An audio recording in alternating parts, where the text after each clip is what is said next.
Oh, Nickelodeon True VIP, the fourth highest paid child star on television. How did that role come about? So that role came about in the whole little kids network of acting. My mom was on the phone, somebody called her, there's a role. Okay. Character's called True Jackson VP, and KeKe need to audition for this. And so the creator, Andy Gordon, he was like, I didn't know that she did comedy, because this is kind of, this guy came from like Just Shoot Me, like he's done a lot of like sitcom, comedy, adult comedy. And so he was coming to, kid television, which a lot of people like him were doing at that time and really making it amazing. And he was like, I didn't know, I only knew her from Akilah and the Bee. That was a really dramatic work. I didn't know that she had a sense of humor. So we had a lunch with him.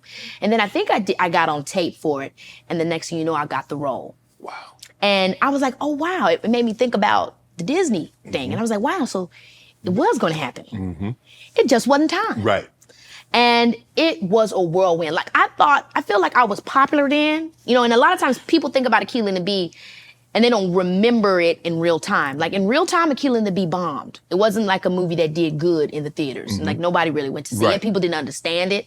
They didn't understand the name. Like it did, it was not really a success, to be honest with you. It wasn't until DVDs, and people buying the movie after the fact and people hearing about it and word getting around that it became popular. So Akilah and the Bee became popular over years time. Whereas True Jackson VP, honey, once that hit the air, it was up and it was stuck. Right. You did it premiered 4.8 million views, setting a record for Nickelodeon's largest audience for a live action premiere. How did you handle that kind of success? Because like you said, you had been in other roles, but you had never had your lead, and to have this level of success. Yeah, I was traumatized, straight up, because it was just like nothing felt real anymore. And I didn't know how to say no a lot of the times because everybody wanted something from me. And there's like there's this validation that they're looking for me to approve of them, or they're expecting this from me, whether it be fans or even friends, even family. I didn't want to let anybody down because now they're putting me up on this hill and I don't even see myself there, but anything I do or say, it can hurt their feelings. So now I don't know how to have boundaries for myself. And then I'm a kid, so I got to stay in a child's place. And it was just really a lot for me to manage. And then I'm making all this money and, so many people are trying to take me from my parents. And I know that sounds so crazy, but it's true. You have all these people that are making money off of you and they telling you, what's best for you and that your parents don't know. And I remember feeling really burdened by that because I love my parents, and I just felt like, well, damn, am I in trouble? What's going to happen to my career? It was just so stressful for me as a kid. I was really under a lot of stress. You mentioned that there are people coming in trying to say, well, I can take you so much further than what your parents taking. Yes. Did you ever think that, damn, are my parents really holding me back? Could I be bigger than what I actually am now? I didn't know why I needed to be bigger, I guess. Okay. I was just thinking to myself, what am I missing? Right. I was happy. My family, we came to California for me to pursue my dreams. I got my own show. Right. So everything is going according to plan. Honey, my parents, at their best, made $40,000 a year growing up. Right. A year. Yeah. I was making that a show. Whoa, go ahead on that. So I was like, this is unbelievable. We're happy. We didn't come into this for money. We came into this for love, and look at what we've been blessed with. So when they were doing that, it just was confusing to me. And you hold your father in such high regards. Larry?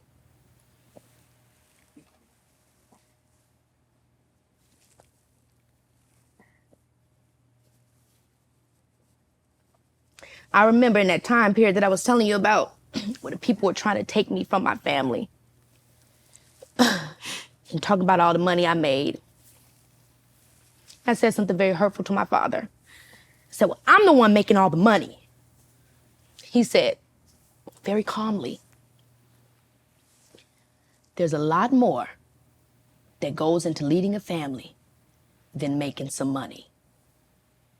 He didn't scream at me. He didn't berate me. He just said that and walked off.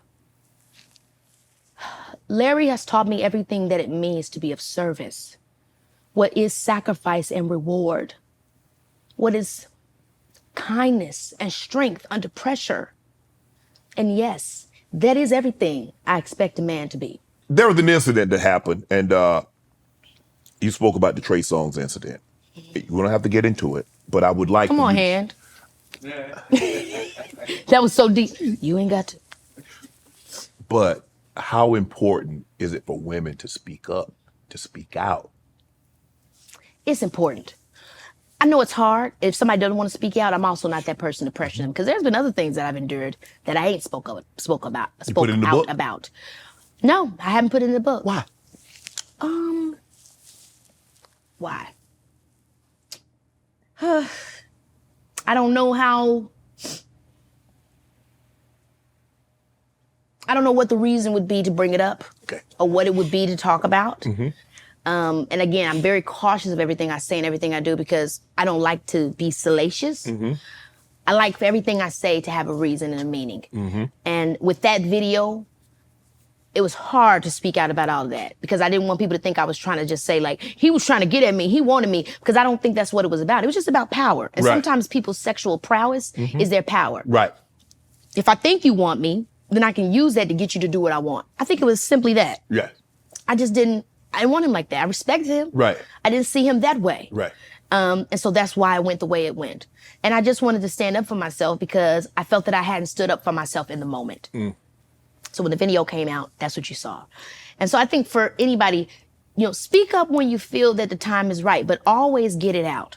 Always tell somebody, speak it, talk it through, figure out how to process what it is you went through, that you experienced. Because a lot of women, I'll be honest, a lot of women have been assaulted and don't even know.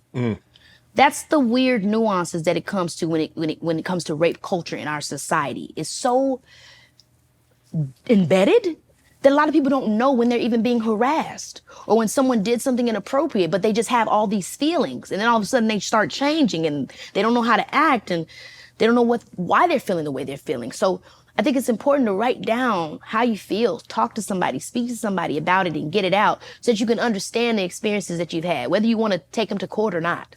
You got a book, Master of Me, The Secret to Controlling Your Narrative. The book comes out November 19th, 2024. What can people expect?